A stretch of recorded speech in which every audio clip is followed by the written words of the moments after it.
Tukiadhimisha siku hii muhimu sana kwa wanawake duniani, tutambue kuwa Mamlaka ya Mapato Tanzania, ikiwa ni mojawapo ya taasisi zilizo chini ya Wizara ya Fedha, imekuwa mstari wa mbele katika kuhakikisha kwamba wanawake watumishi wanapata stahiki na haki zao kama ilivyoainishwa kwenye sheria na kanuni za utumishi wa umma. Napenda kutoa wito kwenu nyote kuendelea kuwa walinzi wa taswira nzuri ya Mamlaka ya Mapato kwa kuwa vinara wa uadilifu, weledi, uwajibikaji na uaminifu katika kutekeleza majukumu ya utumishi wa umma ndani ya mamlaka. Tusimame kidete katika hili ili tulete mabadiliko katika jamii yetu na kuiwezesha TRA kutimiza malengo yake ya ukusanyaji wa kodi kwa maendeleo ya taifa letu. Ulipaji kodi kwa hiari kwa mwanamke ni ishara ya uelewa, kuwa na imani na serikali na utayari wa kushiriki katika ujenzi wa taifa.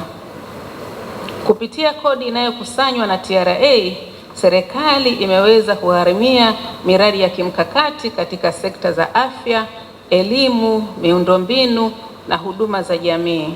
Napenda kuhakikishia kwamba Wizara ya Fedha itaendelea kuiwezesha Mamlaka ya Mapato Tanzania kuwa na mazingira ya kazi jumuishi, salama na yanayowezesha wanawake kufikia ndoto zao. Serikali inathamini sana mchango wa wanawake katika ukusanyaji wa mapato. Bado mna nafasi ya kuwaelimisha walipa kodi, hususan wanawake wajasiriamali, kuhusu umuhimu wa kujisajili, uwasilishaji wa taarifa sahihi na ulipaji kodi kwa wakati. Tunahitaji kuendelea kujenga mazingira rafiki ya kodi yanayochochea ulipaji kodi kwa hiari, yanayozingatia utu na yanayotoa elimu badala ya hofu.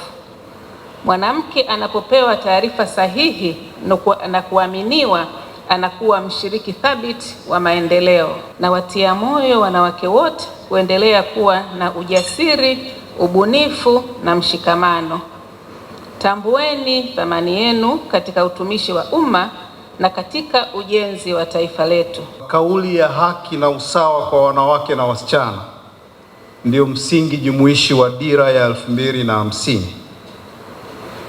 Sisi TRA tutaendelea kumuunga mkono Mheshimiwa Rais Dr. Samia Suluhu Hassan kwa namna anavyowezesha wanawake, na sisi tutasimamia haki na usawa katika kuwawezesha wanawake. Jukwaa la wanawake na kodi.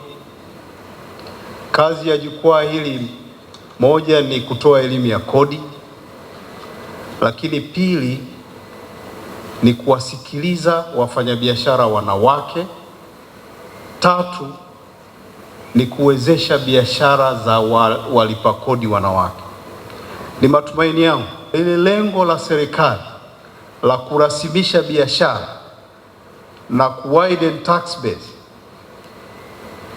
litafanikiwa kwa haraka sana tukiwashirikisha wanawake pamoja na wanaume katika kuongeza wigo wa kodi nchini. Tumejipanga kuongeza huduma za kimtandao, huduma za kodi ili kurahisisha biashara za wanawake pamoja na watu wengine ndani ya nchi yetu. TRA tunaahidi kuwezesha utekelezaji wa Dira 2050. Tutawezesha kwanza kwa kuwezesha biashara za walipa kodi wote ndani ya nchi, ili 70% inayotokana na biashara na private sector iweze kupatikana. Haitapatikana kama shughuli zao za kiuchumi hazijawezeshwa. Hakuna utulivu wa usimamizi wa kodi, hakuna utulivu wa biashara zao. Lakini pia tutawezesha kwa kuongeza uwiano wa kodi na pato la taifa ili 22% ya uwezeshaji wa dira iweze kupatikana. Kauli mbiu hii ya siku ya kimataifa ya wanawake duniani kwa mwaka 2026 inatukumbusha umuhimu wa kuendelea kuhimiza usawa wa jinsia, kutoa fursa sawa kwa wanawake na kuweka mazingira wezeshi kwa wanawake kuchangia kufikia dira ya 2050. Ili kuiishi kauli mbiu hii kwa ukamilifu, wanawake wa TRA bado tuna fursa ya kufanya vizuri zaidi siku za mbeleni. Lakini hili liweze kuwezekana, tunahitaji kuwa na mazingira ambayo ni rafiki zaidi yatakayomwezesha mwanamke kufikia uwezo wake kwa ukamilifu. Tunaomba yafuatayo yaweze kuendelea kufanyiwa kazi.